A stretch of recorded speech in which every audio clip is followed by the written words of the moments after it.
Olá, hoje estamos aqui começando mais um Nerdcast com a doutora Bianca, falando sobre direito imobiliário e todas as questões que envolvem o tema. Olá, doutora Bianca. Tudo bem, Cris? Obrigada pelo convite. Será um prazer conversar com vocês hoje, trazer um pouco dos aspectos do mercado imobiliário, do direito imobiliário, atuações, um pouco da legislação frente aos instrumentos, negócios imobiliários, locação, compra e venda, regularização de imóveis. Então vai ser um prazer. Obrigada. Então vamos lá. Para começar, né, doutora, o que a gente pode entender que seria um papel do advogado na área do direito imobiliário? Legal.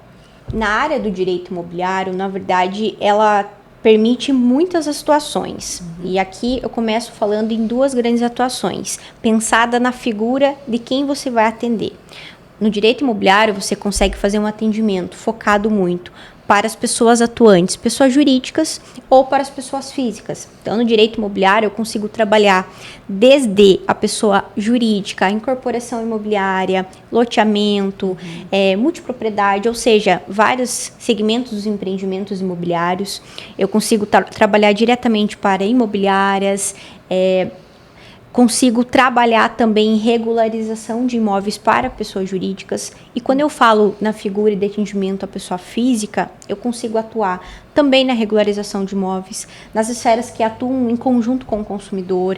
Então, desde a nossa situação de negociações de contrato de compra e venda, do diligência imobiliária, que também nós chamamos muito de análise de risco, assim como os aspectos e dificuldades enfrentadas na locação.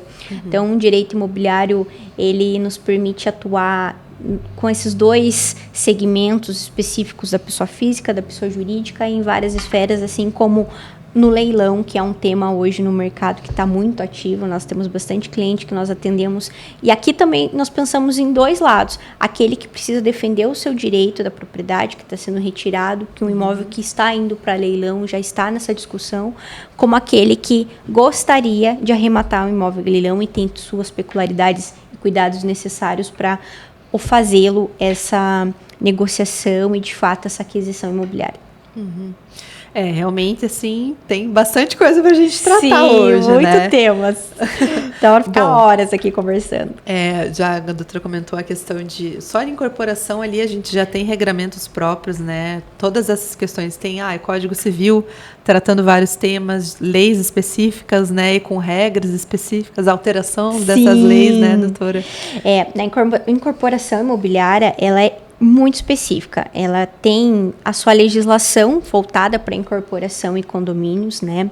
A lei de incorporação imobiliária, ela traz os regramentos claros, desde o formato que precisa acontecer, a dinâmica da incorporação, quais os documentos vão para registro, quem é e pode ser o incorporador. Há quem entenda que o incorporador é só a pessoa jurídica incorporador, mas nós temos outras pessoas, outras figuras que podem incorporar, né? A incorporação, através da própria legislação, ela tem os aspectos, os procedimentos, as regras para que você possa fazer incorporação. Então, quando eu falo em incorporação imobiliária, o que ela é? O que é a incorporação? A incorporação imobiliária é quando você tem o interesse de vender imóveis na planta, unidades imobiliárias que estão sendo realizadas em desenvolvimento, e você já pode fazer, então, o lançamento, que nós falamos no mercado, que é a venda dessas unidades em construção. Isso é uma incorporação imobiliária. E essa lei específica da incorporação, então, traz as obrigatoriedades daquele que quer ser o incorporador, como o registro da incorporação imobiliária. Você precisa da matrícula que você irá incorporar. A incorporação, ela permite, desde que essa matrícula seja do incorporador, se for a figura própria do incorporador para realizar esse empreendimento, ela exige que esteja nesse registro da matrícula as informações do memorial descritivo, as informações de como vai ser o prazo dessa incorporação, qual vai ser a dinâmica de construção dessas unidades imobiliárias. Ela prevê qual que é o prazo de atraso. Nós temos na legislação que, para incorporação imobiliária, o prazo máximo de aceitação do incorporador é atraso de 180 dias. Passado esses 180 dias, o incorporador ele está em atraso na incorporação. Então, se permite, no máximo, 180 dias de atraso após a data prevista de entrega das chaves. Não entregue esse empreendimento, o incorporador, então, tem as suas responsabilidades de pagamento da multa prevista, o direito de rescisão, né? Nós temos aqui uma legislação específica de distrato para situações de atraso na entrega da obra. Então, a legislação de incorporação imobiliária, ela prevê também, além desse prazo, qual é a multa a ser paga pelo incorporador quando ele atrasa, como é também aquele consumidor que adquire a unidade imobiliária, mas ao longo do seu processo de negociação, né, anos ou até semanas ou meses do negócio firmado através de um contrato de promessa de compra e venda, o consumidor desiste, né? Ele quer destratar. Então, essa rescisão unilateral e de interesse unicamente do consumidor autoriza que o incorporador ele possa fazer uma retenção. Então, ele pode reter valores desde o valor pago de parcelas, assim como reter a comissão imobiliária. Então, as comissões imobiliárias pagas nessa relação iniciada entre as partes, você pode ter essa retenção. E a lei prevê que a retenção pelo incorporador será de 25%, quando nós estamos falando do incorporador que opta pelo regime de afetação, patrimônio de afetação. Então, quando ele opta pelo patrimônio de afetação, que é um modelo que faz a proteção ao consumidor, né? O consumidor passa a ter uma proteção de que todo e qualquer valor destinado para aquele empreendimento que se recepciona dos adquirentes que vão comprando esse imóvel seja utilizado pelo incorporador apenas para o desenvolvimento daquele empreendimento. Então, a lei prevê que quando o incorporador opta, ele faz essa opção, ele consequentemente tem que utilizar esse financeiro desenvolvido apenas para esse empreendimento. E isso faz com que dá uma proteção ao consumidor. Quando há essa opção e o consumidor desiste desse negócio, a retenção é de 50%. Então, a incorporação imobiliária ela tem muitos aspectos, né? A compra, a aquisição pelo consumidor de uma unidade imobiliária na planta, ela traz a ele vários direitos. Então, esse direito de que quando ele adquire um imóvel na planta, ele tem um prazo para recepcionar as chaves, isso é previsto. A legislação ela exige que o incorporador, no seu quadro resumo, então no seu contrato de promessa de compra e venda, estabeleça um quadro resumo claro. Qual é o valor de pagamento, quais são os meses, quanto você está pagando por mês, qual é a data de entrega das chaves, justamente porque, como mencionado, a legislação autoriza somente 180 dias de atraso. E lá no seu quadro resumo, no seu contrato, precisa prever que ele pode atrasar os 180 dias.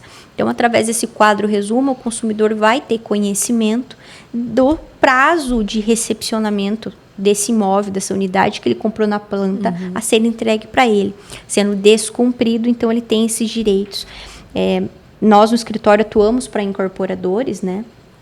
E temos muito esse cuidado, essa prevenção, esse treinamento e esse educacional de ter a atenção nas demandas, quando eu falo em incorporação, de não atrasar a obra. E se atrasar, ter o cuidado de ter um relacionamento, transparência com o consumidor. Porque, como mencionado, a legislação autoriza, então, a cobrança de multa por atraso de obra.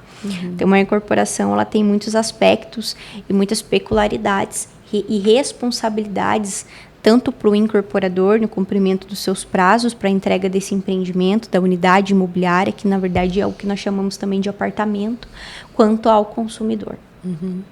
E também, né, doutora, entrando nessa questão quanto à entrega, as garantias e as regras específicas, além do consumidor e incorporador, a gente muitas vezes tem um banco ali no meio, que quando eu estou tratando de imóvel na planta, né, tem o seguro de obra que a pessoa paga já como uma garantia para se tiver algum problema ali na entrega, não só um atraso, né, mas o imóvel não ser entregue, alguma coisa assim.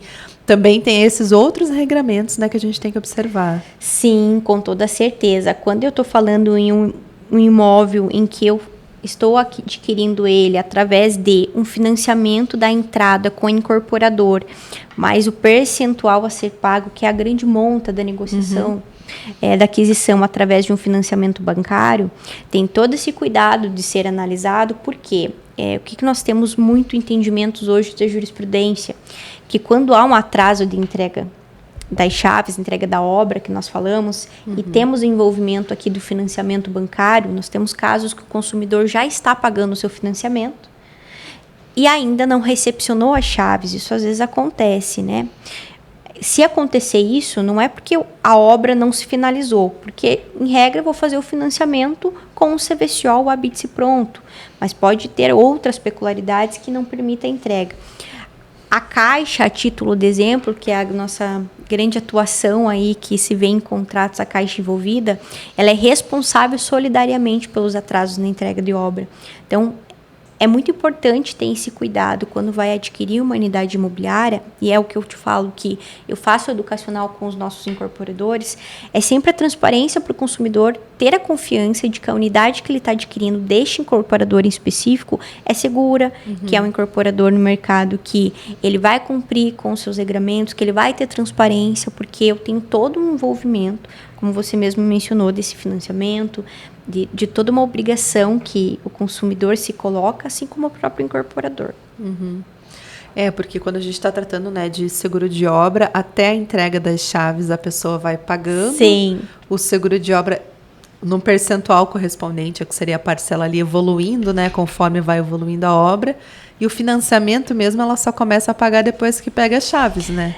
E nós temos dois modelos do contrato, né? Como você trouxe, eu tenho aquele modelo que eu faço o financiamento da entrada, né? Que eu não tenho o seguro de obra, eu não tenho esse pagamento dos juros de desenvolvimento de obra, porque eu faço direto com a incorporadora. Então, eu pago para ela sem esses juros de obra, mas eu tenho os casos que eu tenho juros de obra.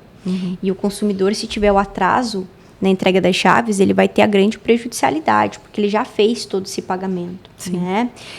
Ele já depositou toda uma confiança no incorporador, todo um interesse da aquisição dessa unidade. Então, nesses casos em específico, a orientação que eu sempre forneço é ter o cuidado de entender as partes envolvidas no negócio.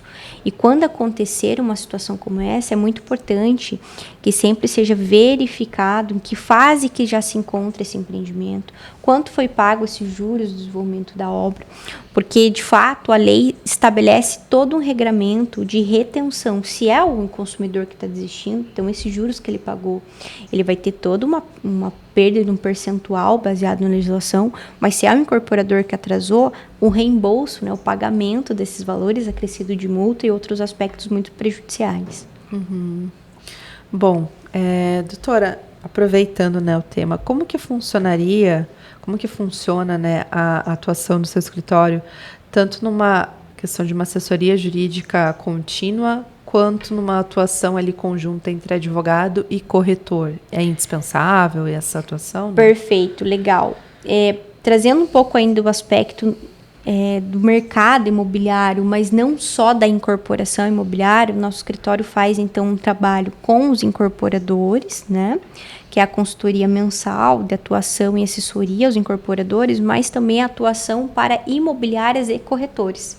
Então, quando você me traz esse questionamento desse trabalho que nós fazemos com as imobiliárias e com corretores, é um trabalho muito importante, porque essa consultoria, ela funciona de qual maneira? Nós trazemos para as imobiliárias a assessoria para evitar toda e qualquer responsabilidade para a imobiliária. Muito se fala no mercado que as imobiliárias ou até mesmo os corretores são intermediários, que na intermediação não há responsabilidades.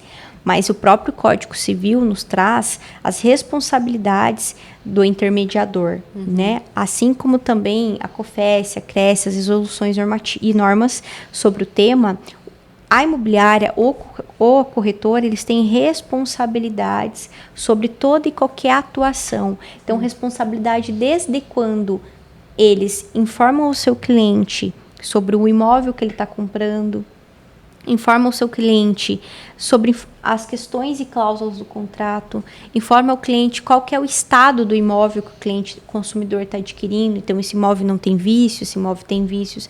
Então, ele é responsabilidade por ausência de transparências do negócio. A imobiliária, ela tem responsabilidades se ela faz um contrato de compra e venda, um contrato de locação que não preenche os requisitos legais, porque a imobiliária e tanto a imobiliária quanto o corretor são duas responsabilidades específicas na legislação de entregar ao seu cliente, ao seu consumidor, o que ele espera. Ele contrata esses profissionais, essa imobiliária, esse corretor, para recepcionar toda uma segurança jurídica ao negócio.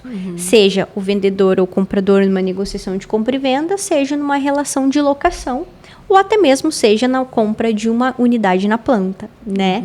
Ele espera que seja entregue para ele toda uma negociação com segurança jurídica. Então, essa consultoria que nós trabalhamos com os clientes é justamente para fornecer essa segurança jurídica de que tanto a imobiliária quanto o corretor vão respeitar as legislações, não vão violar as regras da lei, de que estabelece a transparência, a afirmação de contratos e negócios válidos, para que a imobiliária ou o corretor não sejam depois responsabilizados. Então, é dessa maneira que nós buscamos fazer essa parceria, esse trabalho jurídico, porque no final do dia, a pessoa que mais tem esse benefício é o próprio cliente deles, o próprio cliente do corretor, o próprio cliente da imobiliária, que recepciona toda uma negociação, desde quando ele está comprando esse imóvel e ter segurança de quem está vendendo para ele, não está vendendo algo irregular, até a finalização do negócio concretizado com segurança. Então, é essa dinâmica de atuação.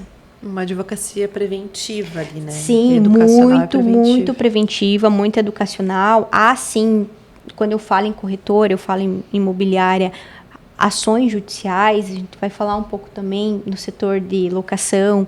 Nós temos as ações de despejo, temos as ações em razão de inadimplência, né? Então, execução por cobrança de aluguéis e acessórios da locação. Então, temos essa atuação também voltada ao contencioso, que nós chamamos, que na verdade são ações judiciais, mas tem esse forte atuação do aspecto do jurídico, andando e caminhando de mãos dadas em conjunto com as imobiliárias, com os corretores, para fornecer ao seu cliente uma segurança jurídica, que é o que ele espera quando ele contrata esses profissionais. Porque eu sempre cito aqui, né? Muda a área do direito, mas a regra continua a mesma. A gente não tem, como posso falar, uma mentalidade de uma advocacia preventiva no Brasil. Sim. Isso, por exemplo, nas áreas que eu atuo, de família, civil, consumidor, criminal não digo porque, né? Mas assim, nessas áreas a gente não tem essa coisa de preventivamente, antes de ter algum problema, eu vou lá conversar com o advogado, especialista, entender o que eu posso, o que eu não posso fazer, quais são meus direitos, quais são minhas obrigações, o que pode muitas vezes evitar um processo judicial. E isso que a doutora está trazendo, né? Quando eu estou tratando de uma imobiliária, de uma incorporadora, eles estão trabalhando, obviamente. O objetivo, né, dessas pessoas jurídicas é atender da forma mais profissional possível. Então, obviamente que tendo uma advocacia preventiva ali, uma boa consulta com um advogado especialista, até na elaboração de um contrato, né, isso tudo que a doutora está falando, é o melhor caminho para evitar a gente chegar no contencioso, que muitas vezes vem uma resposta judicial que não é nem boa para um lado nem para o outro, mas acaba tendo grandes consequências ali financeiras, né? Exatamente. Passa dia a dia, nós no escritório estamos identificando cada vez mais a procura e a consciência, a conscientização de tantas imobiliárias quanto as incorporadoras de que há necessidade de ter um jurídico para essa prevenção de risco, desde a elaboração do seu contrato, porque o contrato ele tem requisitos claros, né? Tem que ser um contrato válido, um contrato eficaz, o objeto, as partes envolvidas. Então, desde o meu preenchimento das partes envolvidas no meu contrato, eu tenho que ter conhecimento se elas de fato são pessoas que podem estar naquele contrato, né? Nós tivemos e sempre temos muitos contratos feitos que sequer foi dado validade às partes envolvidas. E as partes são um dos grandes requisitos para um contrato válido e eficaz, né? As cláusulas serem construídas, elas precisam ter a validade do negócio. Então, esse acompanhamento consultivo da prevenção de risco traz para as imobiliárias, para os corretores executarem o seu papel com validade, fornecerem aos seus clientes a segurança. E eu sempre falo que reforçar a marca deles, inclusive, né? Porque quando você atua com segurança, atua com jurídico, fazendo o seu papel, você não está atuando sem tomar conhecimento, sem ter responsabilidades, você está trazendo o seu nome para o mercado de uma forma positiva, de uma forma válida, né? Então, é muito importante tanto essa consultoria para imobiliários com corretores, como para incorporadores. Porque você traz o objetivo final para o negócio, que é o consumidor satisfeito. E sem contar que essa dinâmica acontece muito no trabalho de estratégia de negociação. Nós temos nos sentamos muito à mesa com os clientes, consumidores, seja o vendedor, seja o comprador. Na locação, com o locatário, com o locador, para entender as necessidades, os interesses deles e trazer ali uma melhor solução jurídica para não levar esses casos para o judiciário. Então, esse trabalho da prevenção de risco, ela é muito importante, né? Ela é como um projeto a ser desenvolvido para cada cliente, que traz para ele um detalhamento do interesse de como ele trabalha, mas também como ele trabalha através de uma eficiência e de validade jurídicas. Sim. Não, bem interessante. Doutora, agora entrando um pouquinho que a gente falou sobre locação. Legal. Doutora, pode explicar para a gente a questão dos prazos dos contratos de locação e a diferença da locação comercial e residencial? Claro, perfeito. É um tema muito importante e eu vou puxar um pouco aqui esse assunto, porque nós estávamos falando agora desse trabalho com as imobiliárias e corretores, é justamente o que nós vamos falar agora de prazos. Nós sempre tomamos conhecimento, sempre recepcionamos no escritório contratos que são feitos em desacordo com a legislação.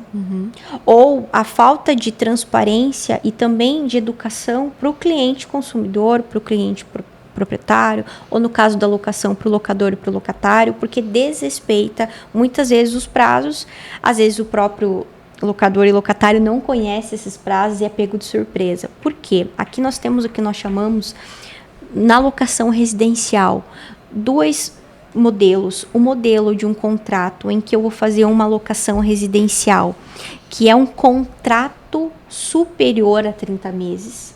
Então, a legislação ela traz um modelo de contrato que é superior a 30 meses, a vigência deste contrato, que nós chamamos aqui, e vamos trabalhar um pouco em breve, sobre denúncia vazia.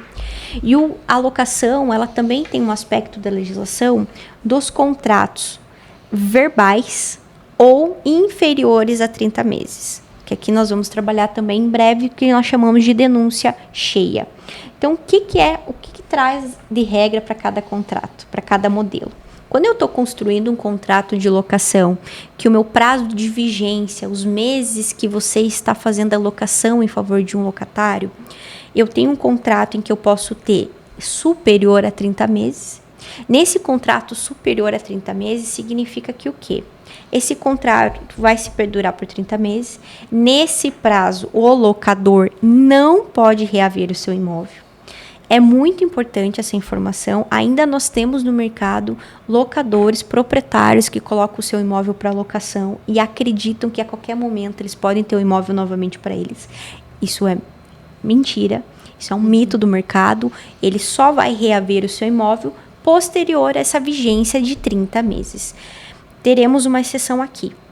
Se eu tenho um contrato superior a 30 meses, mas há uma inadimplência pelo locatário, as hipóteses que o proprietário pode reaver o seu imóvel. Então, o artigo 9º da legislação, lei de locação, ele prevê que alguns aspectos que o proprietário pode reaver esse imóvel. Então, esse período de 30 meses, como estamos falando, o proprietário pode reaver esse imóvel antes desse 30 meses, em situações de que aconteceu uma inadimplência dos aluguéis, uma inadimplência dos acessórios, como pagamento de IPTU, como pagamento de condomínio, nos casos que há, como uma infração contratual cometida em que há um desrespeito da convenção de condomínio, por exemplo, do locatário. Ele pode reaver esse imóvel por mútuo acordo. Então, são alguns aspectos que a legislação autoriza reaver esse imóvel antes desses 30 meses. Não preenche nenhum desses aspectos, o locador não pode reaver o seu imóvel. Nem se for para uso próprio? Não. Essa é uma pegadinha do mercado. para uso próprio, nós já vamos conversar aqui, ele vai entrar na regra de contratos de locação por inferior a 30 meses. Então, 30 meses, eu tenho regras muito específicas da lei. O artigo 9º ele é muito claro em nos prever. A legislação ela é clara. Se um contrato é superior a 30 meses, o proprietário só pode reaver o seu imóvel quando ele preenche uma dessas situações. Mútuo acordo, inadimplência, infração contratual. A ideia é justamente dar uma segurança para o locatário, né? Perfeito, exato. Está querendo contratar por esse período, tem os seus benefícios. Exatamente. Né? E aí, o que acontece aqui? Aqui nós temos no mercado o que nós chamamos de denúncia vazia. O que é isso? Decorreu esse 30 meses, né? Ou mais que 30 meses, porque veja, a lei diz igual ou superior a 30 meses, né? Acabou esse prazo, a legislação estabelece que pode acontecer a prorrogação deste contrato automaticamente se após 30 dias nem o locador nem o locatário se manifestem do interesse de encerrar o seu contrato. Então, nós vamos passar a ter o que nós chamamos de prazo indeterminado. Então, eu tinha um prazo determinado de 30 meses, passo a ter um prazo indeterminado. Então, eu não tenho mais prazo. Isso significa que, a qualquer momento, e aí agora sim, o proprietário ou o locatário podem solicitar ali a rescisão desse contrato, bastando notificar 30 dias antes, tá? E é a única situação que eu posso, então, pelo proprietário, reaver o meu imóvel, o contrato indeterminado. Então, ele consegue ali, sem nenhuma justificativa, como nós falamos das hipóteses que permite reaver antes, passou de 30 meses, passou do prazo de vigência do meu contrato, né? Se for 35 meses, passou de 35 meses, virou um contrato por prazo indeterminado, porque as partes não se manifestaram de rescindir e não fizeram um aditivo de prorrogação, tanto o proprietário quanto o locatário podem reaver esse imóvel. Por isso que nós chamamos de denúncia vazia, que eu vou lá até o meu locatário, se for o proprietário, e denuncio falando, olha, estou denunciando o contrato, não quero mais, sai em 30 dias. Eu não preciso justificar, porque eu estou com prazo indeterminado. Isso mesmo nos casos de contratos verbais? Não. Agora entra o mito e a dificuldade de compreensão do mercado. E por isso que eu trouxe o gancho das imobiliárias, dos corretores, porque todo mundo faz uma confusão. Há quem diga que a lei de locação é simples. Eu falo, ela não é. A lei de locação ela tem muitas peculiaridades e muitas pegadinhas. Se pudéssemos, ficaríamos horas só falando do artigo 1º até o final da lei de locação. Por quê? Que você estava me trazendo contratos verbais ou mesmo para imóvel próprio, para uso próprio. O que nós temos aqui? A lei diz que quando os contratos forem verbais ou inferiores aos 30 meses, o que acontece? O proprietário pode reaver esse imóvel, tá? Posterior ao prazo de vigência. Então, veja, contrato de 29 meses, ele é inferior a 30 meses. Eu ainda tenho um regramento de que o proprietário não pode reaver esse imóvel no período de 29 meses, que é o prazo inferior a 30 meses. O mais prático do mercado, 12 meses. O mercado sempre tem uma dinâmica de locação residencial de 12 meses. Ainda eu sigo a regra de que em 12 meses eu não posso tirar o meu locatário de lá, se não teve um acordo, se ele não está inadimplente, se não teve infração contratual.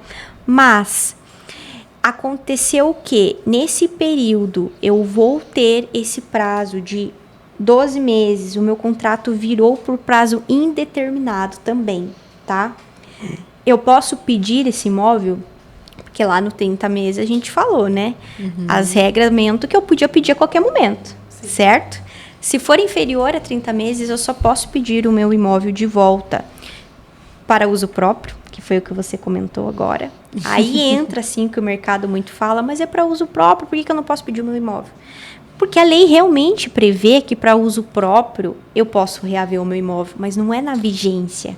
É quando o contrato está em prazo indeterminado e ele é inferior a 30 meses. Então, esse é o que a gente chama de denúncia cheia. Ou seja, eu vou denunciar o inquilino de que nosso contrato era de 12 meses, já estamos em prazo indeterminado, porque passou os 12 meses, virou prazo indeterminado, porque prorrogou automaticamente, ninguém falou nada. e eu quero reaver o meu imóvel para uso próprio. Esse é o momento de dizer uso próprio. Por quê? Porque diferente de contrato superior a 30 meses, o contrato inferior a 30 meses, eu tenho que justificar o porquê que eu quero reaver o meu imóvel. Se eu não tiver justificativas, e uma delas é o que você está me comentando agora, eu tenho que ficar 5 anos aguardando. Caramba. Isso ninguém sabe, é uma pegadinha e é um problema da locação. Existem várias possibilidades de eu reaver o meu imóvel quando é um contrato com prazo inferior a 30 meses. Para uso próprio, mútuo acordo entre as partes, relação do emprego. Você fez a locação para uma pessoa em que estava ligado ao trabalho dela, ela perdeu o trabalho. Então, você tem direito a reaver esse imóvel. Se você não preenche as características da legislação, que é os contratos inferiores ou os contratos verbais, você, proprietário, só pode tirar o seu inquilino após 5 anos.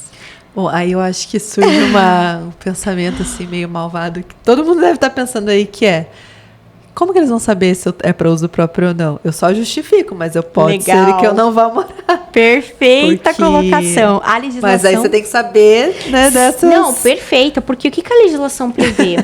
Se eu, proprietário, estou pedindo para reaver o meu imóvel, né? E eu vou frisar inúmeras oportunidades, o quê? Reaver o meu imóvel quando o prazo é indeterminado, né? Meu contrato está em prazo indeterminado, porque prazo determinado não tira o inquilino de lá. Se eu estou com prazo indeterminado e é inferior a 30 meses o meu contrato, então eu posso tirá-lo de lá, justificando para uso próprio ou de familiares, né? Eu tenho o regramento da legislação. E se ele fala para mim que é para uso próprio e não usa? Como que acontece? Qual que é a situação aqui? A legislação entende que se você pede para uso próprio e depois você faz uma nova alocação, porque vários meios de identificação dessa informação, até mesmo a própria matrícula, né? Tem locações que você faz o registro da locação na matrícula, tem situações em que o locatário ele pode ativamente requerer que o proprietário demonstre que é ele que está no imóvel. Se ele faz esse pedido e ele não reside, ele aluga novamente, ele tem que pagar a indenização. Porque a própria legislação estabelece esses 5 anos para a saída do inquilino. Que é uma forma de burlar a regra, né? Burlar. Sim, é um grande cuidado que a legislação tem, né? E por que e é muito, o mercado ele tem muito esses aspectos e essa curiosidade, mas por que contratos superiores a 30 meses, bastando notificar em 30 dias, eu pego meu imóvel de volta, com prazo indeterminado, mas quando o contrato, né, eu fiz um contrato com prazo inferior a 30 meses, a vigência dele, virou indeterminado também e eu não posso, eu tenho que justificar, porque a legislação dá uma proteção maior. Por qual motivo? Porque aqui, quando eu tenho um contrato verbal ou um contrato inferior a 30 meses, a pessoa já está há pouco tempo, né? Ela já fez uma locação com curto prazo. Então, trazer para ela a possibilidade de virar indeterminado é obrigação do proprietário olhar. Ele tem que notificar dizendo que não tem interesse. Então, a lei diz, se você, proprietário, notifica avisando que não vai seguir com o contrato quando encerrar o prazo, eu estou dando proteção ao locatário. E agora você só tira nesses meus requisitos. Então, é um grande cuidado que precisa ter no mercado, que é o que eu chamo, então, uma das grandes confusões da locação, que ninguém respeita, e volto a dizer, imobiliárias, corretores, os próprios clientes não têm conhecimento. E aqui eu já trago para você em conjunto uma das responsabilidades das imobiliárias, que é o que eu trago nas nossas consultorias e tomamos muito cuidado. Você, no contrato de administração, que é o contrato que nós fazemos com o locador, está estabelecendo qual é o prazo que o proprietário, que o locador aceita que você coloque esse imóvel para locação? Ou está fazendo no contrato de administração e procuração a previsão de que você pode prorrogar automaticamente o contrato, tomar a decisão do prazo de vigência, porque aqui é muito sério. Porque se o proprietário aluga por prazo inferior a 30 meses e se vê obrigado a aguentar 5 anos o inquilino, como que fica? Né? Então é muito sério e ninguém olha a locação por esses aspectos. E também tem uma outra questão aí, né, doutora, que é que eu já verifiquei, muitas vezes os contratos da imobiliária com o locador, com o proprietário, já prevêem ali no caso de, é um contrato de locação, mas se você quiser vender este imóvel, você dá preferência para nós, como imobiliária, vendermos. E fica isso amarrado, né? Porque assim, se eu quiser, estou alugando com essa imobiliária, mas no futuro, encerrado esse período, eu quero vender, mas eu quero outra imobiliária. Só que daí já tem essa cláusula amarrando, diríamos assim, o proprietário. Perfeito. Esse é um aspecto que também costumamos, quando iniciamos um trabalho com as imobiliárias, nós identificamos essas cláusulas e o que nós temos que é possível, sim, de fato ter e o que não é. Se eu tenho essa previsão que você está me comentando, Cris, de que se esse imóvel está conosco na locação, eu sou obrigado, eu proprietário, a autorizar que a imobiliária o venda, né?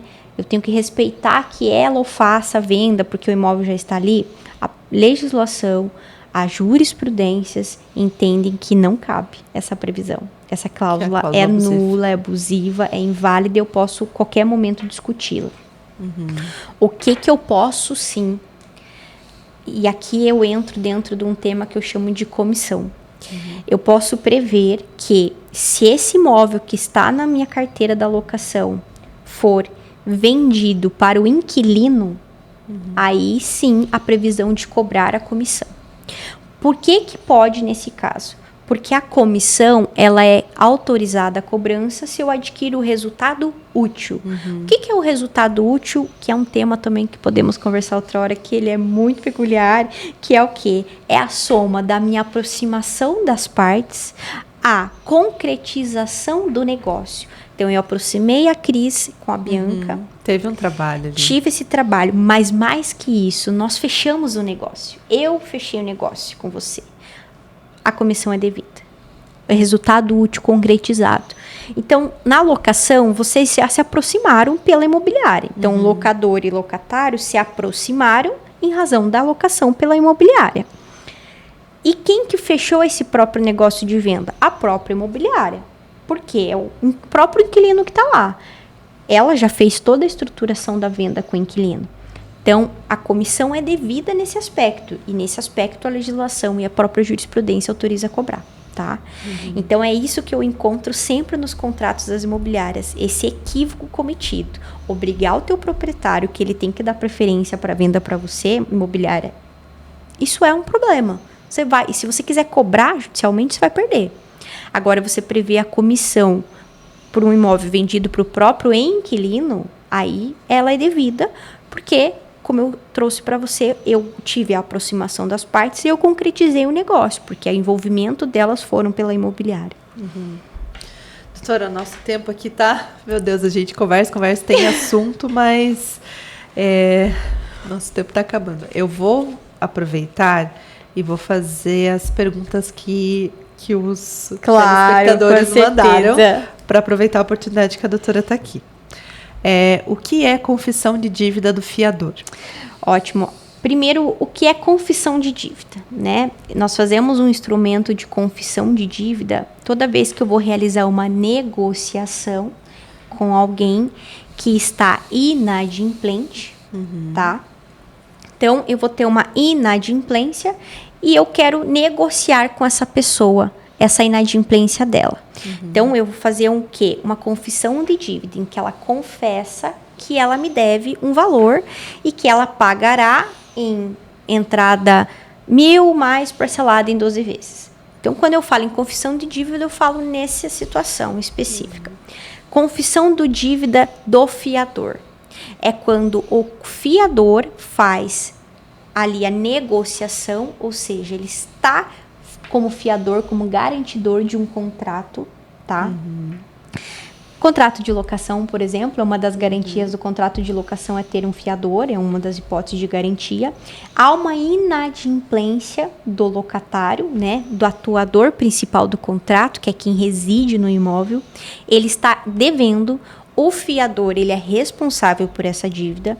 Então, faça a cobrança do fiador e ele aceita, então, fazer uma negociação. Então, ele confessa essa dívida. Então, é uma confissão de dívida do fiador nesse aspecto. O fiador, ele está confessando a dívida e, consequentemente, se colocando a responsabilidade e obrigação dos pagamentos. Uhum. E nessa situação, depois o fiador pode, separado, cobrar da pessoa que ele assumiu a obrigação. Pode sim. Depois que ele cumpre as suas responsabilidades, ele pode fazer uma ação, né, de cobrança ali. Nem é uma ação que eu vou e cobro, já é um direito, reingresso, uma ação de reingresso dos valores que ele pagou de responsabilidade do autor principal, que nesse nosso exemplo seria o locatário. Uhum. Bom, próxima pergunta. Sou locatário, existe alguma forma... Bom, acho que esse já foi respondido, né? De retirar do imóvel o inquilino que não está pagando aluguel? Ah, legal. Não pagando aluguel. Aí é outra história. Aí sim, nós conseguimos, seja o teu contrato, quem estiver nos ouvindo, né? E for tentar um pouco ouvir aquele quebra-cabeça que a gente tentou aqui agora montar, de prazo de 30 meses, inferior a 30 meses. Se seu contrato tem vigência de 30 meses ou inferior a 30 meses, um ano, não importa. Se é inadimplência, você consegue tirar o locatário, sim, com a ação de despejo. Na ação de despejo, eu tenho duas formas de fazê-lo, tá? Eu tenho uma metodologia que a legislação me autoriza, que é pedir a saída do inquilino com prazo de 15 dias se o contrato não tiver garantia. As garantias do mercado. Fiador, seguro fiança, título de capitalização. Então, se eu não tenho um contrato com caução, com nenhuma dessas possíveis garantias, eu consigo entrar com uma ação de despejo, pedir uma liminar para o juiz para a saída do inquilino em 15 dias. Agora, se eu tenho uma garantia, eu não consigo tirar ele em 15 dias, né? Mas eu consigo tirar do mesmo modo. Eu entro com uma ação contra o inquilino, uma ação de despejo já combinada com cobrança, uma metodologia que pode ser adotada no judiciário, para requerer a saída dele em razão da inadimplência. Porque essa é uma das hipóteses que nós conversamos agora, que eu consigo reaver o meu imóvel a qualquer momento por conta de uma inadimplência do locatário. Bom, última pergunta. Quais os cuidados jurídicos eu tenho que ter ao comprar um imóvel na planta? Perfeito. Comprar um imóvel na planta, os cuidados essenciais é o que eu chamo da análise de risco, né? O mercado também diz sobre due diligence imobiliária. Eu preciso ter um profissional específico para analisar o seu contrato, para que ele faça a análise da incorporadora. Primeiro, essa incorporação está registrada na matrícula? É o primeiro ponto que eu preciso entender, né?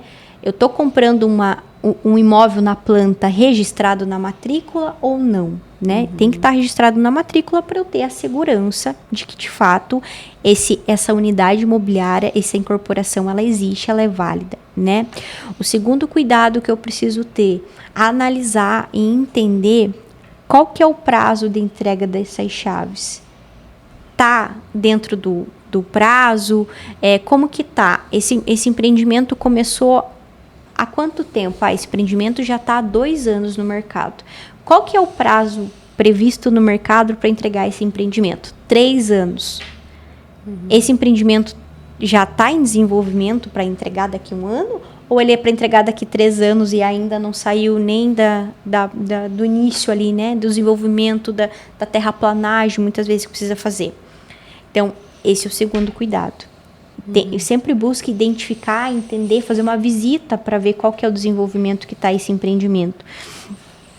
O terceiro cuidado é sempre comprar com imobiliária, porque a imobiliária ela vai estar vendendo imóvel na planta das incorporadoras que de fato têm responsabilidade no mercado, que não são incorporadoras que estão se aventurando, né, e não tendo responsabilidade com o consumidor, porque a imobiliária ela já vai fazer essa análise de risco também, ela vai olhar para o incorporador, ela fez uma análise prévia para fazer essa negociação, então ela vai entregar para o consumidor um produto de um incorporador que é um produto que de fato está de acordo com os direitos legais, né, de uma incorporação e do consumidor. Então, quais cuidados para adquirir um imóvel na planta? É fazer a análise de risco, é você entender, primeiro e principal, se a incorporação ela está registrada, qual que é o número da matrícula? Me apresenta o número da matrícula que está registrada essa incorporação. Esse é o primeiro ponto. Adquira uma unidade com incorporação registrada. Porque aí, de fato, você sabe que você está adquirindo um imóvel, né? Uma unidade imobiliária que está já em concreto desenvolvimento. Bom, então tá bom, doutora. Muito obrigada pela sua participação hoje. Eu que agradeço. Peço para que a doutora deixe para os telespectadores os principais meios de comunicação e fale sobre o seu escritório, se atende presencial, online. Obrigada novamente, Cris, pela oportunidade, pelo esse bate-papo. Como nós conversamos no início, o direito imobiliário tem tanta informação que dá para falar muito, tanto o aspecto da estratégia de negociação, quanto a própria lei e os artigos específicos, né? E como conversamos um pouco aqui, a locação, ela já nos deixa falar por si só horas.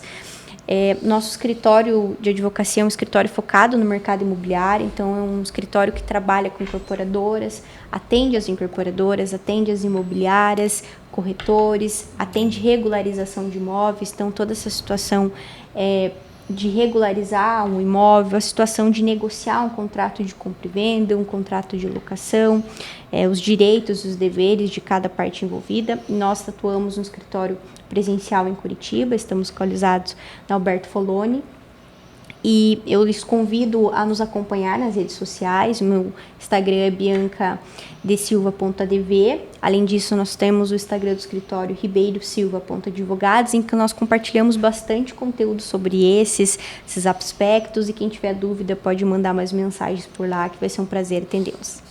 Pessoal, vai estar aqui embaixo o contato da doutora Bianca. Obrigada, doutora. Eu que agradeço. Tchau, tchau, pessoal. Até a próxima.